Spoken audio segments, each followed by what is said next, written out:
కాంగ్రెస్ పార్టీలో వైఎస్ఆర్టీపీ విలీనం జరుగుతుందా లేదా అన్న దానిపై గందరగోళం నెలకొంది. చివరకు ఆ పార్టీ అధ్యక్షురాలు షర్మిల కూడా దీనిపై క్లారిటీ రావడం లేదు.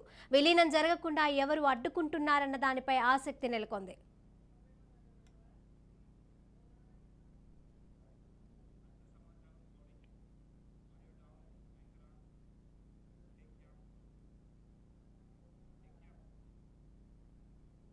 దీనిపై మరిన్ని వివరాలను మా ప్రతినిధి కౌండిన్య అందజేస్తారు. కౌండిన్య,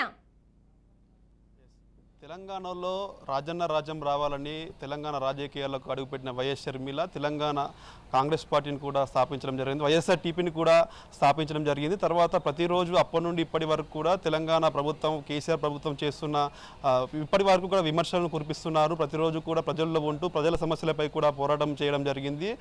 తెలంగాణ జిల్లాల వ్యాప్తంగా కూడా ప్రజా యాత్రను కూడా చేయడం జరిగింది. వైఎస్ రాజశేఖర రెడ్డి ఉన్న హయాంలో జరిగిన అభివృద్ధి, నేటి అభివృద్ధిని కూడా కంపేర్ చేస్తూ తెలంగాణ రాష్ట్రంలో కేసీఆర్ పరిపాలనపై కూడా ఎప్పటికప్పుడు దుయ్యబడడం జరిగింది. అయితే కొంత రోజుల్లో కూడా వైఎస్ఆర్టీపీ రాజకీయాల్లో కూడా మార్పులు జరిగాయి. ఇప్పటికే వైఎస్ షర్మిల కాంగ్రెస్ నేతలతో కూడా సంప్రదింపులు జరపడం జరిగింది. ఇటు బెంగళూరు, అదేవిధంగా ఢిల్లీలో కూడా పలుమార్లు కాంగ్రెస్ పార్టీ అగ్రనాయకులతో కూడా చర్చలు జరగడం జరిగింది. కాంగ్రెస్లో వైఎస్ఆర్టీపీని కూడా విలీనం చేశారనే ప్రచారం కూడా ముమ్మరంగా సాగింది. ఈ నేపథ్యంలోనే సీనియర్ నాయకులందరూ కూడా పార్టీని వీడడం జరిగింది. ఇప్పటికే ఏవూరు సోమన కూడా పార్టీని వీడి టీఆర్ఎస్లో చేరడం జరిగింది. అదేవిధంగా కార్యకర్తలు కూడా నిరుత్సాహంగా ఉన్నారు. తెలంగాణలో రాజ్యం తెస్తానన్న వైఎస్ షర్మిల కాంగ్రెస్ పార్టీలో ఏ విధంగా చేరుస్తారని కూడా కొంతమంది బహిరంగంగానే ఆవేదన వ్యక్తం చేస్తున్నారు. ఈ నేపథ్యంలోనే మరోవైపు చూసుకుంటే తెలంగాణ కాంగ్రెస్ నాయకులు కూడా వైఎస్ షర్మిలను తమ పార్టీలో కలుపుకోవడానికి కూడా ఇష్టం లేనట్టు కూడా ఇప్పటికీ అధిష్టానానికి తెలియజేయడం జరిగినట్టు కూడా మనకు తెలుస్తుంది. ఈ నేపథ్యంలోనే కూడా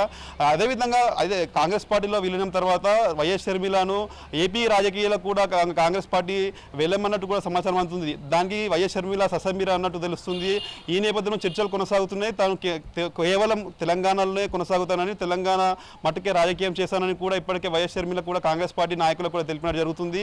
అయితే గత కొంతకాలంగా కాంగ్రెస్ పార్టీలో వైఎస్ షర్మిల చేరుతుందా లేదా విలీనం జరుగుతుందా జరగాలనే సందిగ్ధత కొనసాగుతుంది. నాయకులందరూ కూడా బయటకు వెళ్తున్నారు. మొన్నటి వరకు యాక్టివ్గా ఉన్న వైఎస్ షర్మిల పార్టీ ఇప్పుడు ఒకసారిగా కూడా సైలెన్స్ అవ్వడం జరిగింది.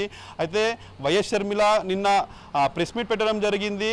రానున్న రోజుల్లో కార్యాచరణ సిద్ధం చేస్తామని, కాంగ్రెస్ పార్టీలో విలీనం జరుగుతుందా లేదా అనేది క్లారిటీ రావాలంటే ఇంకా 30 తారీఖు వరకు కూడా ఆగాల్సి ఉందని కూడా ఇప్పటికే షర్మిల తెలిపినట్టు మనకు తెలుస్తుంది. అయితే 28న వైఎస్ షర్మిల కాంగ్రెస్ పార్టీలో విలీనం చేస్తున్నట్టు కూడా సమాచారం అందుతుంది. అయితే 28న వైఎస్ షర్మిల కాంగ్రెస్ పార్టీలో వైఎస్ఆర్టీపీని కూడా విలీనం చేయకపోతే 30 తర్వాత కూడా ఒక నిర్ణయానికి వస్తామని కూడా తెలపడం జరిగింది. కార్యకర్తలు ఎవరు కూడా భయపడొద్దని, అందరూ అధైర్యపడొద్దని, ఇన్కేస్ కాంగ్రెస్ పార్టీలో విలీనమైనా కాకపోయినా కార్యకర్తలు తన అండగా ఉంటానని, కష్టపడిన ప్రతి ఒక్కరికి కూడా న్యాయం చేస్తామని కూడా ఇప్పటికే వైఎస్ షర్మిల తెలపడం జరిగింది. అయితే అక్టోబర్ 2వ తారీఖు నుండి కూడా ప్రజల్లో నిరంతరం ఉంటానని కూడా ఇప్పటికే వైఎస్ షర్మిల తెలపడం జరిగింది.